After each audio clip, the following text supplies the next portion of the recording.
একাদশ সংসদ নির্বাচন থেকে ত্রয়োদশ নির্বাচন মাঝখানে কেটেছে ৭ বছর। এই সময়ে রাষ্ট্র ক্ষমতার বাইরে থেকেও বিএনপির শীর্ষ এবং প্রভাবশালী নেতাদের আয় ও সম্পদ বেড়েছে কয়েক গুণ। কারো বার্ষিক আয় দ্বিগুণ হয়েছে, কারো বেড়েছে কোটির অঙ্কে। তবে কিছুটা ব্যতিক্রম আছে। দলটির মহাসচিব মির্জা ফখরুল ইসলাম আলমগীরের আয় বেড়েছে মাত্র ৫৭,৭০০ টাকা। নির্বাচন কমিশনে জমা দেওয়া হলফনামায় আয় ও সম্পদের এই চিত্র উঠে এসেছে।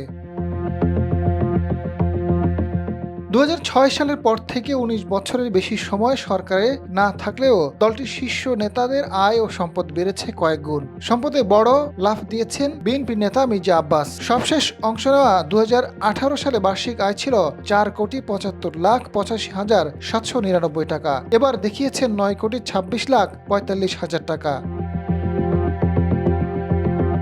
বিএনপি নেতা আমির খসরু মাহমুদ চৌধুরী হলফনামা অনুযায়ী ২০২৫ সালে বার্ষিক আয় দেখানো হয়েছে ১,৫৯,৬৩,৪২৪ টাকা।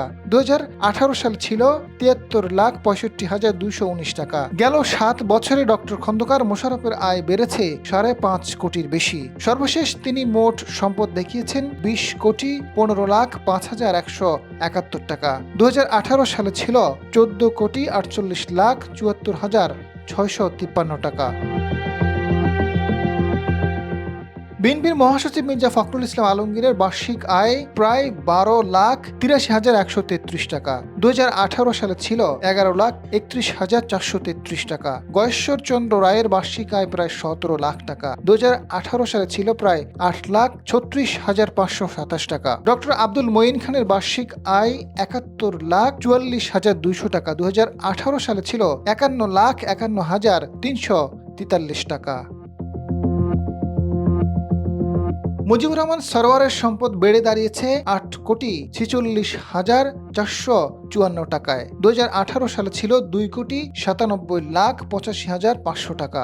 শামা ওবায়েদ ইসলামের ২০১৮ সালে অস্থাবর সম্পদের পরিমাণ ছিল ১.৫ কোটি, বর্তমানে প্রায় ৩.৫ কোটির বেশি। শহীদুদ্দিন চৌধুরী অ্যানি ৩,৯০,৩১,০৬৭ টাকা সম্পদের হিসাব দেখিয়েছেন। ২০১৮ সালে ছিল ২,৯,৫৮,৩৭১ টাকার সম্পদ। আলোচিত সাবেক সংসদ হারুনুর রশিদ প্রায় ১,২১,০০,০০০ টাকার বিশাল ঋণের তথ্য দিয়েছেন। আয় দেখিয়েছেন ১৭,২৭,৯২২ টাকা। তবে ২০১৮ সালে দেখিয়েছিলেন ১২,২৮,৩৭৮ টাকা। ব্যাংক ঋণ ছিল ১,৬,২৩,৯২৫ টাকা। আজাদ ফারুক, সময়ের আলো।